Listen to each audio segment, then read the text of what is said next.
আসসালামু আলাইকুম রহমতুল্লাহি বরকাতুহু। হয়তো রোজা রাখার কারণে অনেক মানুষ ক্লান্ত হয়ে গেছে, আসলে দেখি ক্লান্তও না।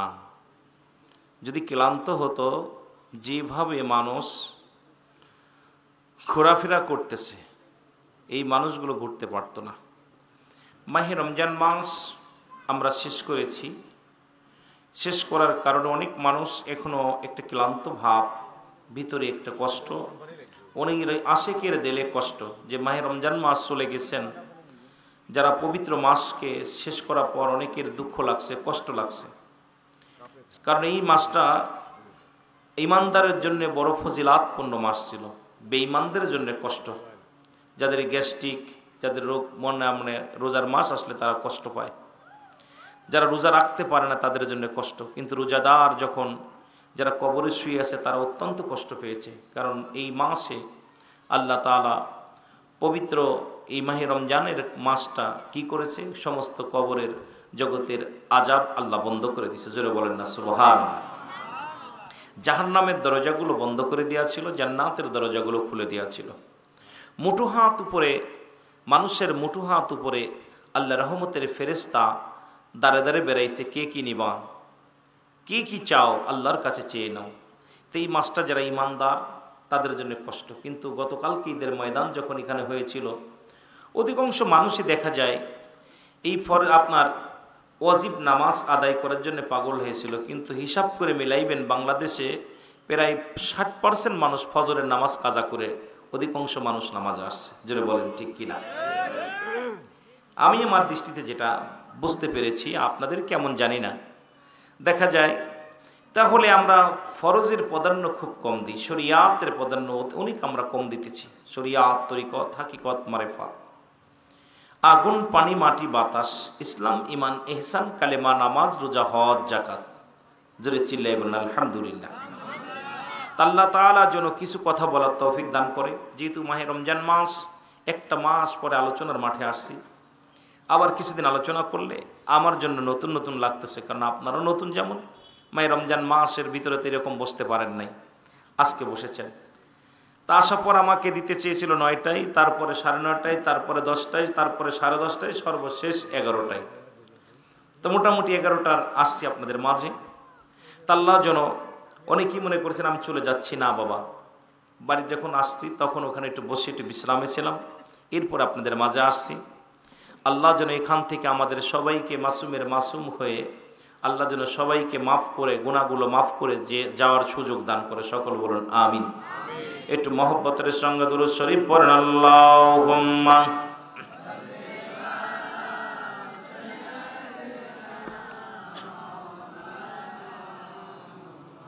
ওয়ালা আলি সাইয়্যিদিনা।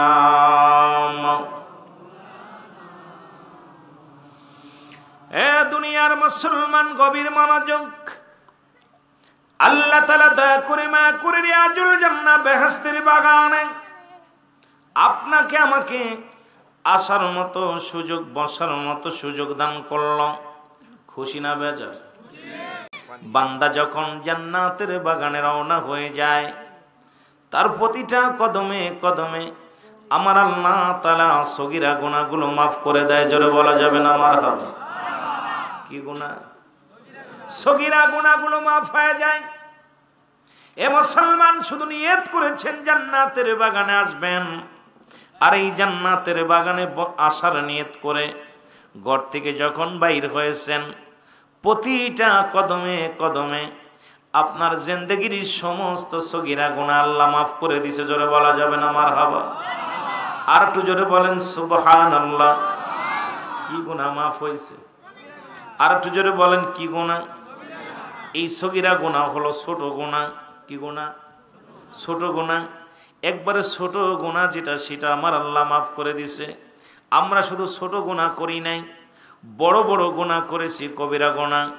যে গুনাহটা মাফের দরকার, সেই মাফের একটা রাস্তা আমরা পেয়েছি। আল্লামা কুতুবী রাহমাতুল্লাহ বয়ান করা, দুনিয়ার মানুষ শোনো, পৃথিবীর মধ্যে যত গুনাহ করেছো, বান্দা যখন গুনার কথা মনে করে, কোথাও জান্নাতের বাগানের সংবাদ শুনতে পায়, আর ওই জান্নাতের বাগানখানা আঁকড়ে ধরে। আজকে যে এমনি ভাবে বসে আছেন, ঘরের চিন্তা নাই, নারীর চিন্তা নাই, বাড়ির চিন্তা নাই, ব্যবসার চিন্তা নাই, এই দুনিয়ার মধ্যে একমাত্র কবরের ভয়, মরণের ভয়। যে বান্দার অন্তরের ভিতরে ঢুকে গেছে আমার মরা লাগবে, কবরে যাওয়া লাগবে, জীবনের শেষ মাহফিল হয়ে যেতে পারে। বান্দা যখন কবরের কথা চিন্তা করে, আমার মাওলার ভয়ে মরণের কথা চিন্তা করে যখন খাস তওবা করে আল্লাহ বলে ডাক দেয়, আমার আল্লাহ তাআলা ওই বান্দার দরিয়া দরিয়া গুনাহগুলো মাফ করে দেয়। জোরে বলা যাবে না সুবহানাল্লাহ? কি গুনাহ মাফ? বড় গুনাহটাও মাফ। ছোট গুনাহটা মাফ হয়েছে, শুধু নিয়ত করে রওনা দিয়েছেন বাড়ি থেকে, এর কারণে সগীরা গুনাহ মাফ, ছোট গুনাহ মাফ হয়েছে। বড় গুনাহ মাফ হয়ে গেল। এখানে বসে যখন এই যে বসেছেন, বসা পর ভিতরে একটা অনুশোচনা আসবে, আল্লাহ আমার মনে হয় শেষ মাহফিল। আজকে একটা মানুষ মারা গেছে শুনেছি আপনাদের এলাকার। আমি আসার পর বললো যে ভাই কমিটির একজন মানুষ 12টায় মারা গেছে, না কয়টায় যেন, গত রাত 12:30-12টায় মারা গেছে। তো মাহফিল বলতেছে ভাই আমরা একটু এলোমেলো হয়ে গেছি, টেনশনে, একটা লোক মারা গেছে। তদ্রূপ এই বান্দা যখন কবরের ভয়, যখন ভিতরে যখন অনুশোচনা হয়, আল্লাহ আমার মনে হয় জীবনের শেষ মাহফিল, আর জীবনে মনে হয় ঈদগার ময়দানে বসতে পারবো না, জান্নাতের বাগানে বসতে পারবো না, এই চিন্তাধারা মাথার ভিতরে নিয়ে, কারণ কিয়ামত পর্যন্ত আর কোনো নবী আইব না, কিয়ামত পর্যন্ত আর কোনো নবী, নবীদের দরজা বন্ধ, কিন্তু তওবার দরজা খোলা। কিসের দরজা? তওবার দরজা খোলা। বান্দা যখন খাস তওবা করে আল্লাহ বলে ডাক দে, আল্লাহ আমি পাপী, আমি গুনাহগার, ও আমার আল্লাহ, আল্লাহ না জানি আমার সনে কবরে কি বিচার কি উপায় হবে, আল্লাহ আমার সনে ওই কবরে যখন ফেরেশতা আসবে কি জবাব দিব, তার সাথে আল্লাহ ওই কবরে আমি কি হিসাব দিব, কি বিচারের কাঠগড়ায় দাঁড়ায় যাব, আল্লাহ আমি জাহান্নামী হব না জান্নাতি হব, আল্লাহ তোমার রাসূলের দিদার পাবো কি পাবো না, এই চিন্তাধারা যখন মাথার ভিতরে আসবে, আর বান্দা দুনিয়ার জল্পনা কল্পনা ভুলে খাস তওবা করে আল্লাহ বলে ডাক দিবে, আমার আল্লাহ তাআলা দরিয়া দরিয়া গুনাহগুলো মাফ করে দিবে। জোরে বলেন মারহাবা। একটু আমার সামনে এই জন্য তওবা করেন। বাবা আদম আলাইহিস সালাম তওবা করেছিল আসরের নামাজ আদায় করে, আসরের নামাজ মধ্যবর্তী নামাজ, আসরের নামাজ আদায় করে বাবা আদম আলাইহিস সালাম তওবা করেছিলেন, কবুলাতের সংবাদ পেয়েছিলেন মাগরিবের নামাজের পরে। সুবহানাল্লাহ বলেন না? আর একটু জোরে। তাও একদিন নাই, দুদিন নাই, 350 বছর কান্দা পর, কয়শো বছর? 350 বছর কান্দা পর, কানতে কানতে চোখের ঘা হয়ে গেছে, চৌলের গোস্তগুলো খসে খসে পড়ে গেছে, মুসলমান গায়ের বলগুলো একেবারে দুর্বল হয়ে গেছে, হাঁটতে পারে না, চলতে পারে না। খাস তওবা করে বললেন, আল্লাহ মনে হয় আমার শেষ তওবা, আর হয়তো জীবনে তওবা করতে পারবো না, এই তওবাতুন নসুহা আমি জীবনের শেষ তওবা করে ফেললাম। কারণ আমার যে দেহের যে অবস্থা, আমার শারীরিক যে অবস্থা, মনে হয় আজকে রাত কাটবে না। আমি আদম সব ভুলকে আমি স্বীকার করে আজকে তোমার দরবারে খাস তওবা করলাম। চোখের পানি আমার আল্লাহ কবুল করে নিছে, আর মাগরিবের পরে সংবাদ এসে গেছে, আদম রে তোমার তওবা আমার আল্লাহ কবুল করে নিছে। জোরে জোরে বলেন মারহাবা। এই জন্য বেশি বেশি তওবা করবেন। তওবা আমরা মাহফিলে যে ওয়াজ নসিহত শুনতে, যে কিছু আমলের ওয়াজ আমরা বেশি শুনব, আমলের আমরা আখলাক চরিত্র পরিবর্তনের কিছু কথা শুনব, আমরা সেইগুলো আলোচনার মধ্যে বেশি গুরুত্ব দিব, বেশি বেশি তওবা করব। আমার সাথে তওবা করেন, আস্তাগফিরুল্লাহ রাব্বি মিন কুল্লি যামবি ওয়া আতুবু ইলাইহি লা হাওলা ওয়ালা কুওয়াতা ইল্লা বিল্লাহিল আলিয়্যিল আযীম লা ইলাহা ইল্লাল্লাহু মুহাম্মাদুর রাসূলুল্লাহ সাল্লাল্লাহু আলাইহি ওয়াসাল্লাম। একটু মহব্বতের সঙ্গে দুরূদ শরীফ পড়েন, আল্লাহুম্মা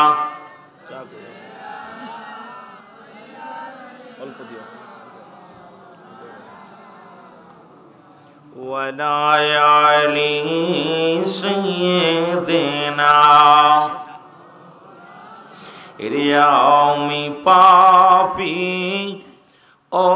অপরাধী মওলা তোমার দয়া চাই বলেন আমি পাপী অপরাধী মওলা তোমার দয়া চাই এরে তুমি যদি না করো দয়া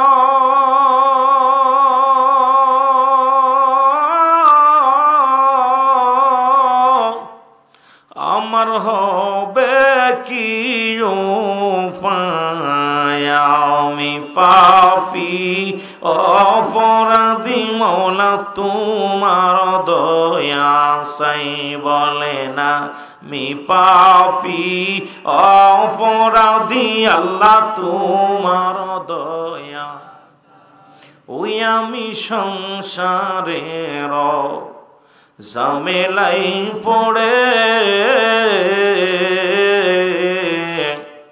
দিন কাটাইলাম গোরে গো ফিরে আমল না করে কোন দিন জানি ডাকা শিবে আমার কোন দিন জানি ডাকা শিবে যাব ভবের মায়া সেরে আমি পাপী অপরাধী মওলা তোমার দয়া সায়লা ইলাহা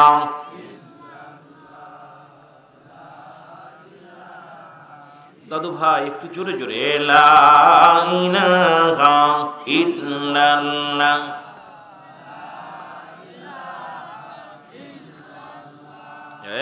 লা ইলাহা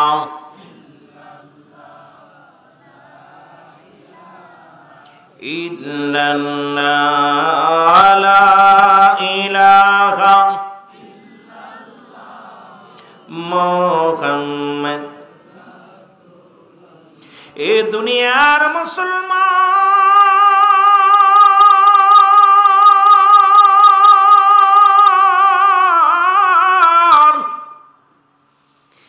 মানুষের মৃত্যু হয় দুইটা টাইম কই একটা হলো রাতের বেলায় একটা হলো দিনের বেলায় ঠিক কি না কয়টা বেলায় হয় রাতে না হয় দিনে মানুষের দুইটা টাইমে মরণ হয় পৃথিবীর মধ্যে আসার একটা সিরিয়াল আছে যার কোনো সিরিয়াল নাই আছে পৃথিবীর মধ্যে আসার একটা সিরিয়াল আছে যার কোনো সিরিয়াল নাই দেখা যায় সন্তানের লাশ বাবার কাঁধে বাবার লাশ সন্তানের কাঁধে সন্তানের লাশ বহনকারী বাবাই জানে সন্তানের লাশ কত ভারী মুসলমান বাবার লাশ সন্তানের কাঁধে গেলে সেই সন্তান জানে বাবার লাশটা কত ভারী এই পৃথিবীর মধ্যে লাশ বহনকারী ব্যক্তি জানে গত রাত 12টার সময় যিনি মারা গেল তার আপন জন লাশটা যখন বহন করেছে সেই আপন জনেরা জানে বাবার লাশটা কত ভারী আজকে সব মানুষ এলাকার মানুষগুলো জিন্দা সবার মুখখানা দেখতে পায় সন্তানেরা বাবার মুখটা দেখা যায় না ওই আদরের সন্তান জানে বিবি জানে মেয়ে জানে বাবা হারানো বেদনা মা হারানো বেদনা আমি আপনি বলতে পারি না বুঝতে পারি না মুসলমান শুনে নাও এই পৃথিবীর মধ্যে বলতেছিলাম আসার একটা সিরিয়াল আছে যার কোনো সিরিয়াল নেই এই কথাটা বলতে যায় একটা কথা আমার মনে পড়ে গেল এ মুসলমান শুনে নাও গভীর মনোযোগ একবার মুসলমানদের মধ্যে বিকট যুদ্ধ হলো বাদশা জুলকারনাইন যার নাম ছিল পৃথিবীর মধ্যে প্রতাপশালী বাদশা এই গল্পটা করে আমি আলোচনার মধ্যে মূলধারায় ফিরে যাব একটু আলোচনার মধ্যে কান্ডা আলাদা শুনবেন যুদ্ধ হলো অনেক মুসলমান ধরা পড়লেন মুসলমানদেরকে গ্রেফতার করা হলো মুসলমানদের ধরে ধরে হত্যা করা হলো বাদশা জুলকারনাইন তিনিও তখন কিন্তু মুসলমান বাদশা ছিলেন বিশাল ধনী বাদশা ছিলেন তখন ওই বনি ইসরাইলদের মধ্যে একজন নবী, অনেকে বলতেন নবী, অনেকে বলতেন নবী নাই, হুজাইর আলাইহিস সালাম তার নামটা ছিল, তিনিও গ্রেফতার হলেন। জোরে জোরে চিল্লায়া বলা যাবে না আল্লাহু আকবার। উনাকে যখন উনি বাদশা জুলকারনাইন কারাগারে এসে দেখেন হুজাইর আলাইহিস সালাম সকলের মধ্যে উনিও গ্রেফতার হয়েছে, ওনার সামনে যখন দাঁড়াইলেন অন্তরের ভিতরে আল্লাহর ভয় আসলেন, রাসূলের প্রেম জাগলেন, অন্তরের ভিতরে মরণের ভয় জাগলেন। বাদশা জুলকারনাইন কি করলেন, সঙ্গে সঙ্গে হুজাইর আলাইহিস সালামকে উনি কি দিলেন, ছেড়ে দিলেন। বললেন হুজুর আপনাকে আমি আজাদ করে দিলাম। উনি ওখান থেকে বন্দি ছালা থেকে যখন উনি ফিরলেন, ওখান থেকে যাইতে যাইতে বিশাল একটা পুরন প্রাচীরের পাশে বসলেন। বসে চিন্তা করে আল্লাহ এই দুনিয়াটা তুমি কেমনে বানাইলা। গবেষণার মধ্যে গেছে, অ্যারিস্টটল সক্রেটিস বই লেখা পর বলে নো দাইসেল, নিজেকে নিজে জানতে হবে, নিজেকে নিজে বুঝতে হবে, মান রাফান নফস, নিজের নফসকে চিনতে হবে। এখন তো আমরা অন্যকে নিয়ে ব্যস্ত, অন্যকে নিয়ে ব্যস্ত, দুনিয়ার মধ্যে নিজেকে নিয়ে ব্যস্ত নয়। কিন্তু আল্লাহর মাহবুব বান্দারা সদা সর্বদাই থাকতেন নিজের ব্যস্ততা, মাওলার প্রেমে পাগল পারাপার থাকতেন। দুনিয়ার জিন্দেগি তাদের ধরতে পারে নাই, দুনিয়ার লোভ লালসায় তাদের ধরতে পারে নাই। তারা দুনিয়ার মধ্যে ছিলেন আল্লাহ মোকাফেক্কি, দুনিয়ার কোন মোকাফেক্কি ছিলেন না। জোরে বলেন ঠিক কিনা? এর হুজাইর আলাইহিস সালাম কেউ বলে নবী, কেউ বলে বিশাল দার্শনিক আল্লাহ, তবে উনি বনি ইসরাইলদের মধ্যে একজন নবী ছিলেন। জোরে জোরে চিল্লায় বলো আল্লাহু আকবার। আর একটু জোরে বলো। উনি প্রাচীরের কাছে বসে গাদা লইয়া, একটা গাদা ছিল সঙ্গে, অনেক খাবার পানি খাবার লইয়া বসে আছে। হঠাৎ করে চিন্তা করে আল্লাহ এই দুনিয়াটা এত সুন্দর বানাইলা, এত সুন্দরভাবে তুমি গড়লা, আবার এটা শেষ হয়ে যাবে, তুমি কেমনে বানাইবা, কেমনে মানুষের বিচার করবা? এত কোটি কোটি মানুষ, কোটি কোটি প্রাণ গো আল্লাহ, তুমি কিয়ামতের ময়দানে কেমনে তাদের চিনবা, কেমনে তাদেরকে তুমি চিনিয়া তাদের বিচার করবা, জান্নাত জাহান্নামে দিবা? এই কথাটা যখনই জল্পনা কল্পনার মধ্যে আসে, আমার আল্লাহ কয় যাও আজরাইল যাও, হুজাইরের জানটা তুমি বাইর করে নিয়ে আসো, আমি ওকে প্রমাণ করে দিব। আমি আল্লাহ বানাইতেও দেরি নয়, উঠাইতে মারতেও দেরি নয়, সব কিছু পারি আমি। জোরে জোরে চিল্লায় বলো মারহাবা। আজরাইল আলাইহিস সালামের হুজাইর আলাইহিস সালামের সামনে হাজির হয়ে গেছে গো। সঙ্গে সঙ্গে দুনিয়া থেকে বিদায় হয়ে গেছে। আল্লাহু আকবার। একদিন নাই, দুদিন নাই, 100 বছর পার হয়ে গেল। কত বছর? জোরে বলেন কত বছর? 100 বছর মারা গেলেন। 100 বছরের মধ্যে পাশে উনি ওনার যে গাদাটা বাঁধা ছিল, ওই গাদাটাও না খাইয়া, পানি না খায়া, খানা না খাইয়া গাদাটাও মারা গেল। অবশিষ্ট থাকলো উনার যে পানি নিয়ে গেলেন, এই খানা দানা যে খাবার নিয়ে গেলেন, এটা পাশেই ছিলেন। 100 বছর পরে আমার আল্লাহ, মুসলমান শুনে নেন, শুনে নেন, আমার আল্লাহ আবার হুজাইর আলাইহিস সালামকে জিন্দা করলেন। জোরে জোরে চিল্লায় বলা যাবে না মারহাবা। এরে আল্লাহ তোমায় খুঁজতে যাইয়া পড়ে গেছি বিসন্দায়, তুমি মানুষ দিয়া মানুষ বানাও, তুমি থাকো কোন জায়গায়? আল্লাহ তোমায় খুঁজতে যাইয়া পড়ে গেছি বিসন্দায়। খুঁজে এত সহজ নয়। পাহাড়ে মন্দিরে আমরা খালি চিন্তা করি মসজিদে গেলে আল্লাহরে পাবো। আল্লাহ কি মসজিদে থাকে, মন্দিরে থাকে? কোথায় থাকে? আল্লাহর একটা বাড়ি আছে, সেই বাড়িটা মুমিনের কলবে। জোরে বলেন ঠিক কিনা? আফি আনফুসিকুম আফালা তুবসিরুন। জোরে বলেন না মারহাবা। এই আল্লাহর কুরআন বলে, এই বান্দা আমার বাড়িটা কোথায় শুনে ল। আমার বাড়ি মসজিদে নয়, মন্দিরে নয়, ওই কোথায়? এখন খালি মসজিদে যে খালি তসবিহ টিপি, বাইরে আইসা সুবরি চুরি করি, বাইরে আইয়া মানুষের ফাঁকি দিই, বাইরে টুপি মাথার মধ্যে দিয়া মিথ্যা কথা বলি, চগলখুরি করি। চিন্তা করি মসজিদে গেলে আল্লাহ আছে, বাইরে আল্লাহ নাই। আল্লাহ থাকে মুমিনের কলবে। জোরে বলেন না সুবহানাল্লাহ। আর যে বান্দার মুমিনের কলবের মধ্যে আল্লাহ ঢুকে গেছে, দুনিয়া ছেড়ে দিছে, সে কখনো দুনিয়া আর পিছে দৌড়ায় না, সে নামাজ ছাড়তে পারে না, মিথ্যা বলতে পারে না, দুনিয়া জীবন চলে যাবে মিথ্যা বলতে পারে না। গতকালকে দেখলাম আপনাদের পাবনাতে একটা অটো ড্রাইভারকে এক মহিলা ভাড়া করে নিছে, ভাড়া করে নিয়ে আর গভীর রাত্রে নিয়ে তার গলার ভিতর একদম রশি দিয়ে আটকায় ওটা নিয়ে গেছে, সারা রাতভর তাকে মারছে, পড়ে আছে। পড়ে থাকা পর তাকে উদ্ধার করার পর উদ্ধার কর্মীরা যখন উদ্ধার করছে, উনি চিন্তা করছে আমার ছেলে মেয়ে খাবে কি, 4টা মেয়ে 2টা ছেলে, তারা খাবে কি। বাবা তো এমনই হয়। গতকালকে দেখা পর আমি আশ্চর্য হয়ে গেলাম যে ওনাকে রক্তাক্ত দেহ ওনাকে বলতেছে আপনাকে হাসপাতালে নিতে হবে। কয় আমার ছেলে মেয়ে কি খাবে, অটোটাই ছিল আমার সম্পদ, এটা দিয়ে আমি ভাড়া উপার্জন করতাম, এটা দিয়ে আমার ছেলে মেয়েদেরকে চালাইতাম, আমার ছেলে মেয়ে কি খাবে। চিন্তা করতেছিলাম যে নিজের গায়ে রক্ত, সবাই বলতো আপনার গায়ে রক্ত ছুটতেছে, আপনি এত অসুস্থ। আপনি কয় আমার চিন্তা করি না, আমার ছেলে মেয়ে কি খাবে, আমার তো সম্পদ নিয়ে গেছে। বাবা, সব বাবারা বসে আছেন, এরকম বাবা প্রতিটা বটগাছ। এই বটগাছগুলো যেদিন হারিয়ে যাবে, এটা যে কত ছায়া এটা বোঝা যাবে তখন, এখন আমরা বুঝতেছি না। এই বটগাছগুলো যখন মাথার উপর থেকে ছায়া সরে যাবে, তখন বুঝতে পারবেন বটবৃক্ষের ছায়া কেমন ছিল। আমার ভাইরা, আমার বন্ধুরা, আমার শোনালাম, উনি 100 বছর পরে জীবিত হলেন। উনি উঠে দেখেন সব কিছু দেখতে পাইলেন। চিন্তা করে যেখানে দালান ছিল না, দালান আসলো কই থেকে, গাছ ছিল না, গাছ আসলো কই থেকে। উনি আশেপাশে যত তাকায় শুধু আজব জিনিস দেখতে পায়। চিন্তা করে আল্লাহ, এই আজব জিনিসগুলো কি দেখাও আমারে আল্লাহ, এই জিনিসগুলো তো আমি দেখি না, আমি তো সকালে ঘুমাইলাম। আর হুজাইর আলাইহিস সালামের জানটা কবজ হয়েছিল সকালবেলা, আর ওনাকে জিন্দা করা হয়েছিল মুসলমান আসরের সময়। সুতরাং বিকেল বেলা তাকে জিন্দা করা হলো, আবার তাকে জিন্দা করা হলো।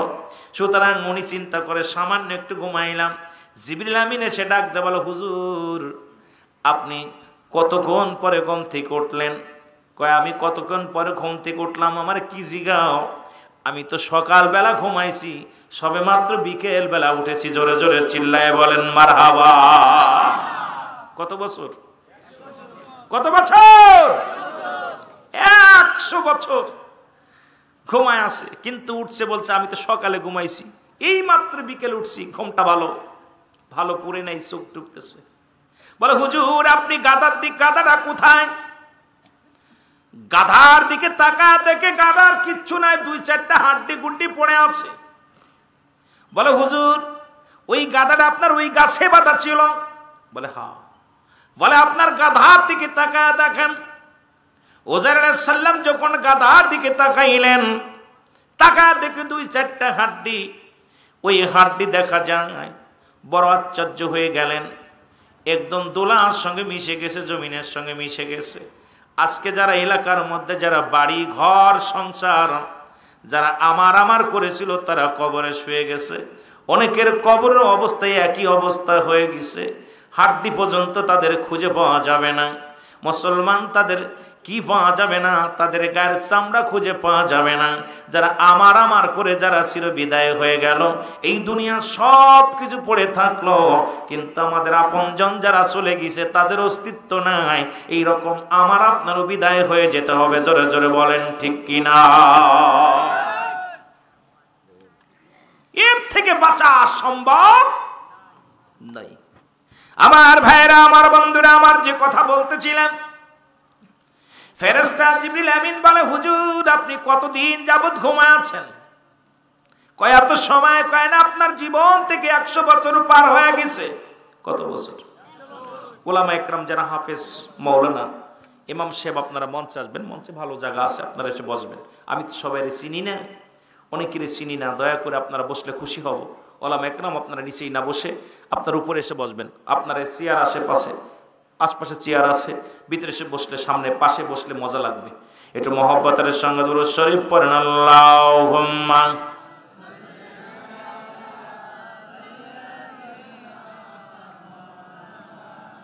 কষ্ট হচ্ছে আপনাদের দুরূদ শরীফ পড়তে?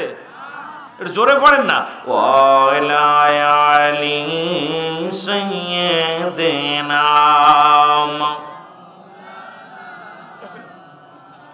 মাদাল্লাহুম্মা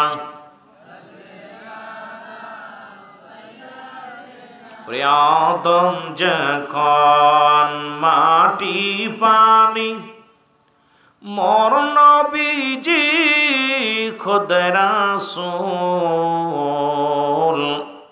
তার পরে পড়েন দুরূদ আল্লাহ ফেরেশতা কুল আল্লাহুম্মা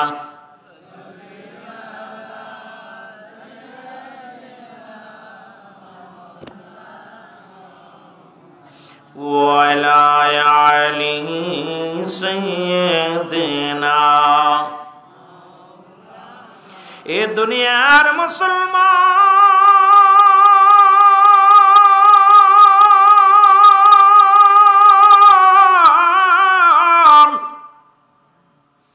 জিবরিল আমিন ডাকতে বলে, হুজুর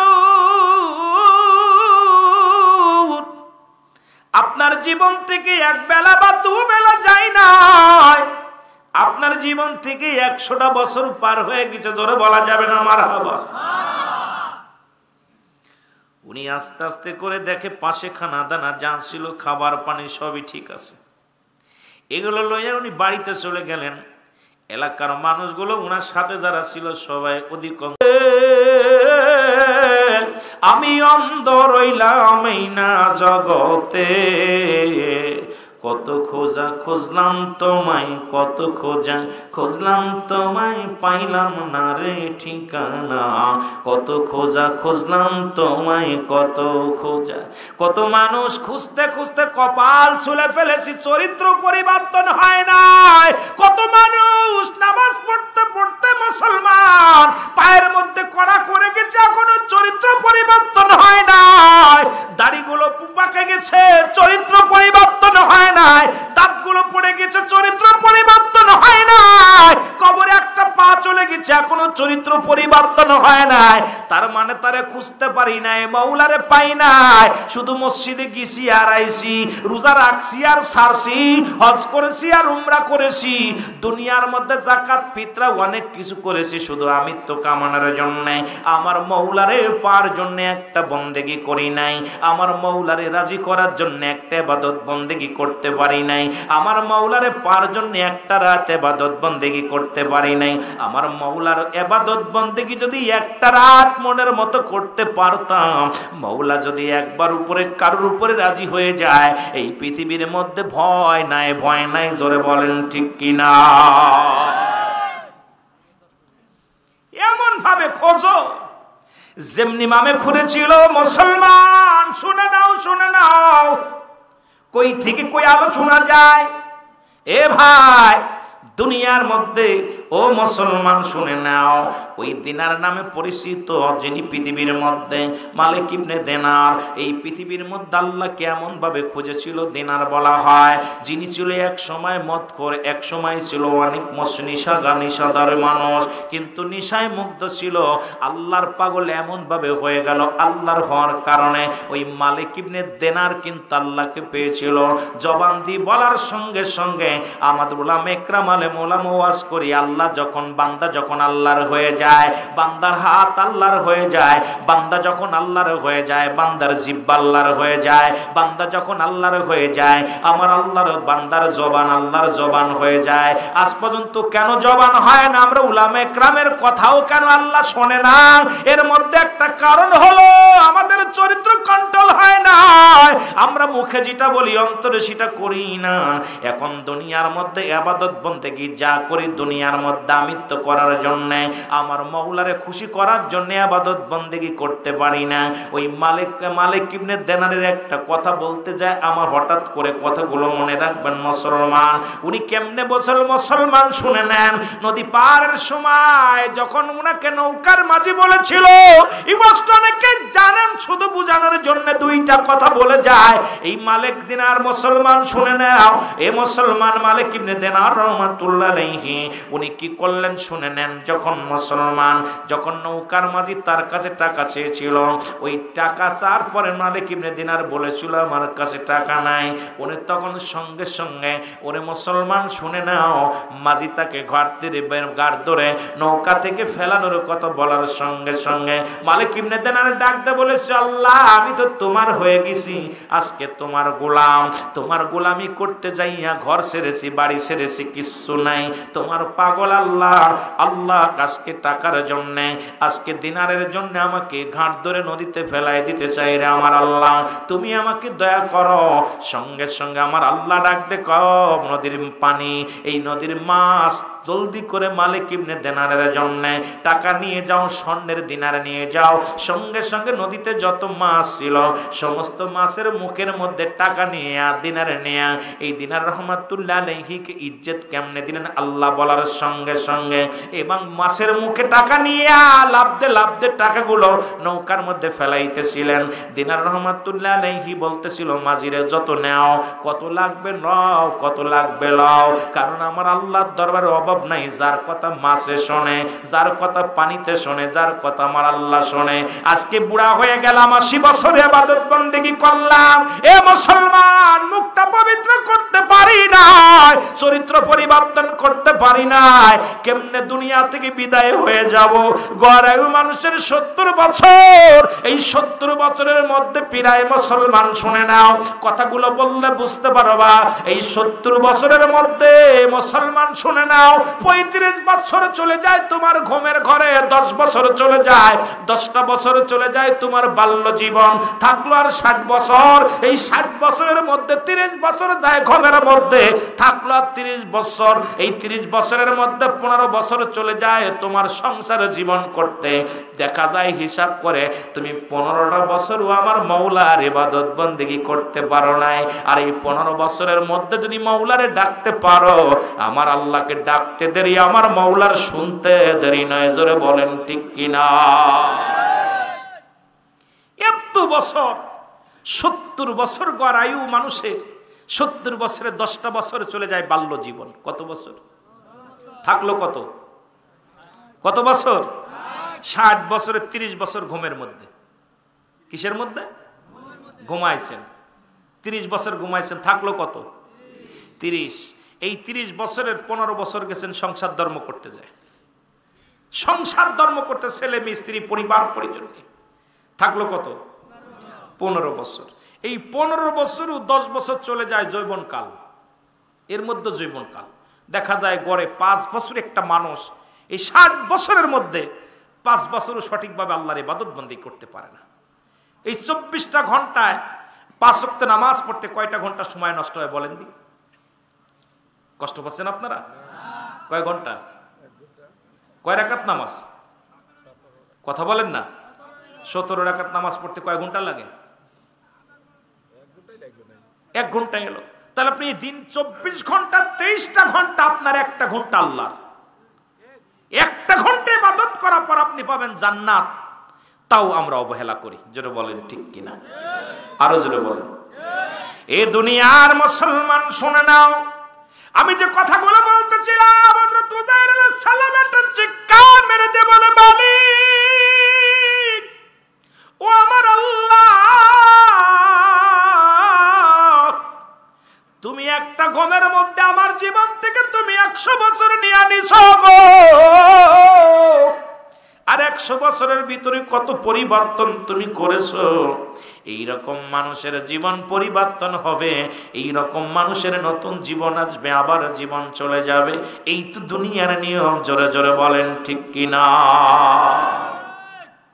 কুল্লু নাফসিন যায়কাতুল মাউত। অস্বীকার করার মতো ক্ষমতা কারুর লা ইয়ামুত। রাসূল বলে মৃত্যুবরণ করে না কার? আল্লাহর মাহবুব বান্দা যারা হয়ে যায়। জোরে বলেন মারহাবা। আর একটু জোরে বলেন না। আমার ভাইরা, আমার বন্ধুরা, আমার যে কথা আমি বলতেছিলাম, গভীর মনোযোগ। এই মরণের কথা বলতে যা হযরত উযাইর আলাইহিস সালামের একটা ঘটনা আমি বলে গেলাম। আমার বাবারা, শুনে নাও, দিলের কান্ডা লাগায় শুনে নাও। এরপরেও কিন্তু দুনিয়ার ভিতরে থেকে তার মরা লাগছে। এই দুনিয়ার মধ্যে যত নবী রাসূল গাউস কুতুব কত বাদশাহ কত রাজা আসলো, সবার মৃত্যুবরণ করা লাগছে, কেউ দুনিয়ার মধ্যে নাই। এই দুনিয়া থেকে বিদায় হয়ে গেছে, এই পৃথিবীর মধ্যে বিদায় হয়ে গেছে। ওই বাদশাহ জুলকারনাইন যিনি বন্দী করেছিল তারও মরা লাগছে। ওনার বডিখানা ছিল লম্বা হলো 48 হাত লম্বা। কত হাত? একটু ওনার কথাটাও বলে আসি। এত বড় মস্তান ছিল, যিনি নবীদেরকেও গ্রেফতার করেছে, অনেক মুসলমানদের গ্রেফতার করেছে। এর লম্বা ছিল 48 হাত লম্বা। কত হাত? 48 হাত লম্বা ছিল। দুনিয়ার মধ্যে হায়াত ছিল মুসলমান 1600 বছর হায়াত পেয়েছিল দুনিয়ার মধ্যে। কত বছর? কত বছর? এত বড় ক্ষমতা আল্লাহ তারা দান করেছিল, 1600 বছর হায়াত দান করেছিল মুসলমান। আল্লাহ তাকে একটা মুজিজার ঘোড়া দান করেছিল। এই ঘোড়াটা যখন একটা কদম ফেলতো, এক কদমে 12,000 মাইল অতিক্রম করতো। জোরে বলা যাবে না আল্লাহু আকবার। কত হাজার? 12,000 মাইল অতিক্রম করত। বাংলাদেশটা 12,000 মাইল হবে না। সুতরাং বাদশাহ জুলকারনাইনের ঘোড়াটা বাংলাদেশে আসা লাগবে না, একটা থাকবে ভারতে, একটা থাকবে পাকিস্তানে। 12,000 মাইল খালি একটা কদম থেকে আর একটা কদম ফেলাইলে 12,000 মাইল অতিক্রম করত। কত হাজার? 12,000 মাইল। এ মুসলমান যারা মক্কা মদিনায় হজ করতে গেছেন নি কেউ? হাজী ভাইয়েরা শুনে নেন, যদি কেউ যান মক্কা মদিনা থেকে উত্তর দিকে একটা মহকামা দেখা যায়। এই মহকামাটার নাম হলো আলেকজান্দ্রিয়া স্মৃতি শহর। এই শহরের মধ্যে বাদশাহ জুলকারনাইনকে শুয়ায় রাখা হয়েছে। ওখানে একখানা সাইনবোর্ড লাগানো আছে। ওই সাইনবোর্ডের মধ্যে বাদশাহ জুলকারনাইন জীবিত থাকতে লিখে গেছেন, আমার হায়াত এত সীমিত, আমি যদি আগে জানতাম দুনিয়ার প্রেম ছেড়ে দিয়ে আমি মওলার প্রেমে পাগল হইতাম। কত বছর? কথা কয় না? সীমিত। আর আমাদের হায়াত উনার হায়াত 1600 বছর হায়াত পাওয়ার পর বলতেছে আমার হায়াত হলো সীমিত। যদি আগে জানতাম যে এত অল্প হায়াত, তাহলে দুনিয়ার জিন্দেগি ছেড়ে দিয়ে মওলার জিন্দেগিতে পাগল হইতাম। আর আমরা 60 বছর 50 বছর বাস পড়তে উড়ে বাবারে আসতে পথে দেখলাম বাড়ি এমনি আসলাম, কত বিল্ডিং গুলো 3 তলা 4 তলা 5 তলা, কত ঢাকায় ফ্ল্যাট বাড়ি, আইরে মজার বাড়ি করছে। কিন্তু আমার মওলার ইবাদত বন্দেগি, এই যে আমরা রমজান মাস গেল, অধিকাংশ মানুষ যাকাত ফিতরা ঠিক মতো দেই নাই। ঠিক কিনা? অধিকাংশ মানুষ যদি বাংলাদেশের মানুষ যাকাত দিত, আমার বিশ্বাস বাংলাদেশের দরিদ্রতা বলতে এই আমার ভিক্ষুক থাকতো না। আমার বিশ্বাস যে পরিমাণ শতকরা 2.5 টাকা হলো যাকাত। কত টাকা? কথা বলেন না কেন? 2.5 টাকা। 100 টাকা থাকলে 2.5 টাকা যাকাত দেওয়া লাগবে। এখন নেশাব পরিমাণ মাল 7.5 তোলা স্বর্ণ, 52 তোলা রূপা, এই পরিমাণ মাল এখন অধিকাংশ মালিক হয়ে গেছেন। আপনি গড়ে নেই এলাকায় হাটুরিয়ার গ্রামে ঢোকেন, অধিকাংশ ফ্যামিলি এই পরিমাণ মালের নেশাবের মালিক হয়ে গেছে। তাহলে আপনি যাকাত দিবেন কারে? এখন যদি এই যাকাতটা সঠিকভাবে উঠানো হতো আর বন্টন করা হতো, আমার দেশের দরিদ্র থাকতো না, সব মানুষ ধনী হয়ে যেত। জোরে বলেন মারহাবা। আর একটু জোরে বলেন না। কষ্ট হলো? কথা কয় না কেন? এরপরে আমাদের দেশে ফিতরা ধরছে 115 টাকা। কত? 115 টাকা। দেখলাম এটা অনেকে 100 টাকা দিছে, কেউ 70 টাকা দিছে। মনে মামা বাড়ির আবদার। কথা বুঝেননি? মামা বাড়ির আবদার একদম ইচ্ছামতো। ইসলাম তো ইচ্ছামতো চলে না। ইসলাম ভালো লাগে না আপনি অন্য ধর্মে চলে যান। ইসলাম যদি ভালো লাগে না, আপনার দরকার নাই, আপনি অন্য ধর্মে চলে যান। আপনাকে তো জোর করে রাখা হয়নি। ইসলাম মানলে ইসলামের বিধান মানা লাগবে। জোরে বলেন ঠিক কিনা? আরো জোরে বলেন ঠিক কিনা? ইসলামের আবিধানিক শাব্দিক অর্থ যদি আলোচনা করা হয়, অধিকাংশ মানুষ ধরা পড়ে যাব। অধিকাংশ মানুষ। আল্লাহ বলেন ইয়া আইয়ুহাল্লাযীনা আমানু, ঈমানদার বিশ্বাসীরা। আল্লাহ ইয়া আইয়ুহান নাস বলে নাই। কি বলে নাই? নাস শব্দের অর্থ কি? মানুষ। আল্লাহু আকবার বলেন না? একটু জোরে বলেন না আল্লাহু আকবার। আল্লাহ কিন্তু নাসের ডাক দেন নাই, মানুষদের ডাক দেন নাই। উঠাউঠি করবেন না বাবা, একটু একটা রাত বসেন, ডায়াবেটিস থেকে মাফসান, একটু কষ্ট করে বসেন। উঠাউঠি করবেন না, বৈশা থাকেন, কাজে লাগবে। জান্নাতের বাগান, উঠাউঠি করলে আপনাদের নিজের ক্ষতিটা নিজে করবেন। আপনি যখন উঠে যাবেন আরেকজন আপনার দিকে তাকাইবে, একমাত্র জরুরাত ব্যতীত কেউ উঠবেন না। তো যেটা বলতেছিলাম যে আল্লাহ বলেন ইমানদার বিশ্বাসীরা কি করে ফিস সিলমি কাফা, পরিপূর্ণভাবে প্রবেশ করো কিসের মধ্যে? ইসলামের মধ্যে। এখন ইসলামের আবিধানিক শাব্দিক অর্থ হলো ৮০ থেকে ৮২টা। এটা নিয়ে যদি আমি আলোচনা করি, এইটা নিয়ে যদি আমি গবেষণা করি, ইসলাম মানে আত্মসমর্পণ, ইসলাম মানে নিজে না খেয়ে অন্যরে খাওয়ানো, ইসলাম মানে নিজে না ঘুমে অন্যরে ঘুম পাড়ানো, ইসলাম মানে আমিত্ববাদ থাকবে না, ইসলাম মানে নারীর সতীত্ব পাহারা দেওয়া, ইসলাম মানে নিজে না খেয়ে অন্যরে খাওয়ানো, ইসলাম মানে মানে এই যে বিধানগুলো নিজে সুখ দুঃখে থেকে অন্যরে সুখে রাখা, ইসলামের বিধান যদি সম্পূর্ণ মানেন ৮০ থেকে ৮২টে আপনার জীবন পরিবর্তন হয়ে যাবে। এখন ইসলামের মধ্যে ঢুকবেন, আপনার জন্য আপনি নারীর সতীত্ব পাহারা দিতে পারবেন না, আপনি মানুষের আমানত নষ্ট করবেন, খেয়ানত করবেন। ইসলামের ভিতর ঢুকছেন, দাড়ি টুপি জুব্বা রাখছেন, সব ঠিক আছে, কিন্তু ইসলামের বিধান মানেন নাই। এই ইসলামের ভিতর ঢুকে কোনো লাভ নাই। ইসলামের ভিতর ঢুকলে আমার আল্লাহ রাসূলের বিধান মেনে চলতে হবে। জোরে বলেন ঠিক কিনা? আর যদি মনে করেন যে আমি করবো না এগুলো, আপনার ভাল লাগে না, চলে যান। কে ঠেকাইছে আপনারে? আপনি অন্য ধর্মে চলে যান।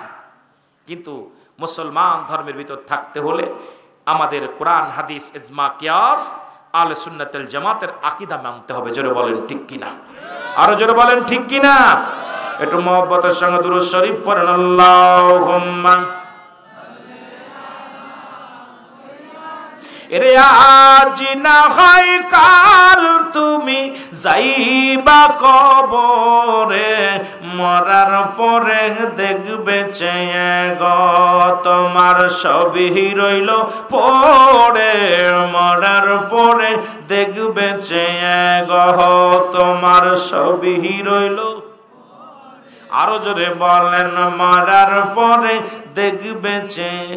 এরে দাদাই গেছে, বাবাই গেছে, কেউ আসলো না ফিরে, তোমার তো যাইতে হবে গো বাইরে অন্ধকার কবরে, তোমার তো যাইতে হবে গো। বলেন আজ না হয় কাল তুমি যাইবা কবরে, মরার পরে দেখবে চেয়ে গো তোমার সবই রইল।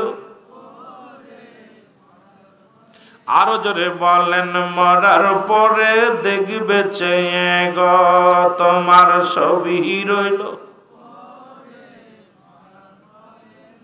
ঘর করলাম, বাড়ি করলাম, সবই যাইবা রে, ঘর করলাম, বাড়ি করলাম, সবই যাইবা রে, মরার পরে দেখবে চেয়ে গো তোমার সবই রইল।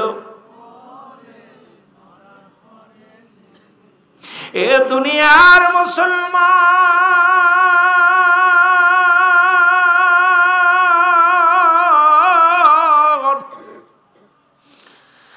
জীবন জীবন নয়, এমন একটা জীবন আসবে যে দেশে গেলে মানুষের বিচার হয়, যে দেশে গেলে মানুষের হিসাব হয়, যে দেশে গেলে মানুষ আর কোনোদিন ফিরে আসে না। কত মানুষ আমার আপনার মতো দ্বারা দুনিয়ার মধ্যে কাটাইল, আজকে তারা কোথায়? তারা কবর জগতে শুয়ে গেছে। এ মুসলমান, আল্লামা কুতুবী রাহমাতুল্লাহ বয়ান করে মুসলমান সহ যখন কোন মানুষ সবচাইতে সহজ মৃত্যু হয়, ৭০টা তাজা উটের গায়ের চামড়া জবাই না করে উল্টো দিকে টান দিয়ে লবণার মরিচ লাগা দিলে যতটুকু যন্ত্রণা হয়, এর চাইতে ৭০ গুণ যন্ত্রণা হলো একটা সাধারণ মৃত্যু। এখন আমরা অনেকেই মরণকালে পায়খানা করে দিই, অনেকেই মরণকালে প্রস্রাব করে দিই, অনেকেই মরণকালে জিহ্বাটা বাইর হয়ে যায়, অনেকেই মরণকালে মুসলমান শুনেন একটা অঙ্গ বেঁকা হয়ে যায়, চোখ দুইটা বড় বড় হয়ে যায়। তাদের মরণটা কত কঠিন হয়। এ মুসলমান ইমানদারের মৃত্যু হলো আটা সেনিয়া খামির বানাইয়া, এই খামিরের মধ্যে যদি একটা চুল পড়ে গো, এই চুলটা টান দিয়ে বাইর করলে যত আসানে বাইর হয়ে যায়, ইমানদারের মৃত্যুটা ঠিক তেমনি হয়। তবে কেন মুসলমান শুনে না, ওই সহজ মৃত্যুটা যদি এত কঠিন হয়, তাহলে কঠিন মৃত্যুটা কত কঠিন হয়। এই মরণের পেয়ালা পান করতে হবে আপনাকে আমাকে। কেউ দুনিয়ার মধ্যে থাকবো না, কেউ থাকা সম্ভব নয়। আল্লাহ আমাদের মরণের আগে একবার আমাদের ক্ষমা করে দাও গো আল্লাহ। আল্লাহ একটা সুযোগ দিয়ে দাও, ওই মরণের আগে আমরা যেন মাসুমের মাসুম হইতে পারি গো আমার আল্লাহ। আল্লাহ কোন দিন যেন কবরের ডাক এসে যাবে। এই দুনিয়ার মধ্যে যা কিছু আল্লাহ, ও দুনিয়ার মুসলমান সব কিছু পড়ে থাকবে। আমার আল্লাহ বলে বান্দারে কুল্লু মান আলাইহা ফান, সব কিছু শেষ করে দিবে আমার আল্লাহ। আল্লাহ কয় বান্দার এই জমিনটা আমি রাখবো না, এই জমিনটা আমি পুরায় আত্মা বানায়া দিব। আজকে যারা জমিনের মধ্যে পাগল হয়ে গেছেন, যারা জমি জমার জন্য পাগল হয়ে গেছেন, যারা ঘর বাড়ির জন্য পাগল হয়ে গেছেন, যারা ক্ষমতার জন্য পাগল হয়ে গেছেন, যারা বর্তমান জামানার মুসলমান ক্ষমতার জন্য আমার যুবক ভাইয়েরা পাগল, সম্পদের জন্য আমার যুবক ভাইয়েরা পাগল, শুনে নেন আমার আল্লাহ কয় বান্দারে এই দুনিয়ার মধ্যে আমি যেদিন কিচ্ছু বলতে কিচ্ছু রাখবো না, এই জমিনটা আমি পুরায়া তামা বানায়া দিব। এই জমিনের মধ্যে যত পানি আছে সমস্ত পানিগুলো আমি আল্লাহ পুরায়া ছাই বানায়া দিব। যেদিন কিচ্ছু বলতে কিচ্ছু থাকবে না, সেদিন থাকবো শুধু আমি আল্লাহ, আর আমি থাকবো আমার নবীর ভালোবাসা নিয়ে। ও মুসলমান শুনে নাও, এই জন্য আমি বলতেছিলাম এই দুনিয়ার মধ্যে আল্লাহকে যদি পাইতে চাও, রাসূলের প্রেম ভালোবাসা অন্বেষণ করো। কারণ নবীজির প্রেম ভালোবাসা যার অন্তরে যতটুক, তার ঈমান বলতে ততটুক। নবীর প্রেম ভালোবাসা যার অন্তরে নাই, তার ঈমান বলতে কিচ্ছু নাই, সরাসরি বেঈমান। জোরে জোরে বলেন ঠিক কিনা? সব বিষয় হল আল্লাহ বলে কুল্লু মান আলাইহা ফান, সব শেষ করে দিবে কে? আর একটু জোরে বলেন কে? এই যে জমিনটা দেখতেছেন না, এটা পুড়ে তামা হবে। কি হবে? এই মাটিগুলো পুড়ে তামা হয়ে যাবে। কিসের তো মস্তানি? কার জন্য সুদ খাচ্ছ, কার জন্য ঘুষ খাচ্ছ, কার জন্য জিনা ব্যভিচার অন্যায় করতেছ? এই জমিনটা পুড়ে, মাটিগুলো পুড়ে তামা হয়ে যাবে। জমিনের ভিতরে যত পানি আছে, আজকে যে গরম পড়েছে, উত্তপ্ত গরম, তৃষ্ণায় মানুষ কাবু হয়ে গেছে। অনেক আজকে চিন্তা করতেছিলাম যে আজকের দিনে রোজা হইলে মানুষের অনেক কষ্ট হতো, ঠিক না বাবা? আজকে প্রচন্ড গরম পড়ছে, তাপমাত্রা অনেক ছিল। এই জমিনের যত পানি আছে, পানিগুলো পুড়ে ছাই হয়ে যাবে। কিচ্ছু বলতে কিচ্ছু যেদিন থাকবে না, সব শেষ করে দিবে। কে করে দিবে? আর একটু জোরে বলেন না। আল্লাহ। সেদিন থাকবে শুধু আমার আল্লাহ। আল্লাহ বলে সেদিন থাকবো আমি আমার হাবিবের ভালোবাসা নিয়ে। এই জন্য আমি আপনাদেরকে সব সময় বলি, প্রায় আলোচনার মধ্যে আমি মরণের কথা বলতে গেলেই এই কথাটা স্মরণ করে দিই, যে এত কিছু করতেছি, এই যে ঘুষ খাচ্ছি, সুদ খাচ্ছি, অফিসে বসে বসে, এই যে রোজার মাসে সমস্ত দ্রব্যমূল্যের দাম বাড়িয়ে দিছি। দাম বাড়িয়ে দেওয়ার কারণে অনেক মানুষ, গরিব মানুষের অনেক কষ্ট হয়েছে। এই খেজুরগুলো দিয়ে একটু মানুষ, গরিব মানুষ 30-40 টাকা খেজুর ছিল, সেই খেজুরগুলো এখন সর্বনিম্ন খেজুর হলো 200 টাকা করছে। আপনার 500 টাকার খেজুর করে 1600 টাকা। মানুষের কত কষ্ট দিছে, দ্রব্যমূল্যের দাম বাড়িয়ে দিছে, কত মানুষের কষ্ট হয়েছে। কিন্তু আপনি তো দ্রব্যমূল্য বাড়াইয়া দিয়ে বাড়ি করতেছেন, ঘর করতেছেন, জমি করতেছেন, কিছু কি নিতে পারবেন? কথা বলেন, পারবেন? কিছু নেওয়া সম্ভব না। তাহলে আমি কেন এগুলো করলাম? একবার আপনি কি একবার চিন্তা করছেন? বসে বসে একবার চিন্তা করেন যে আপনি কি করতেছেন। সব কিছু পড়ে থাকবে, আপনার কিচ্ছু নিয়ে যেতে পারবেন না। এই জন্য সদা সর্বদাই সবকিছু ত্যাগ করে আল্লাহর ইবাদত বন্দেগী করা লাগবে। জোরে বলেন ঠিক কিনা? একটু মহব্বতের সঙ্গে দুরূদ শরীফ পড়েন। আল্লাহুম্মা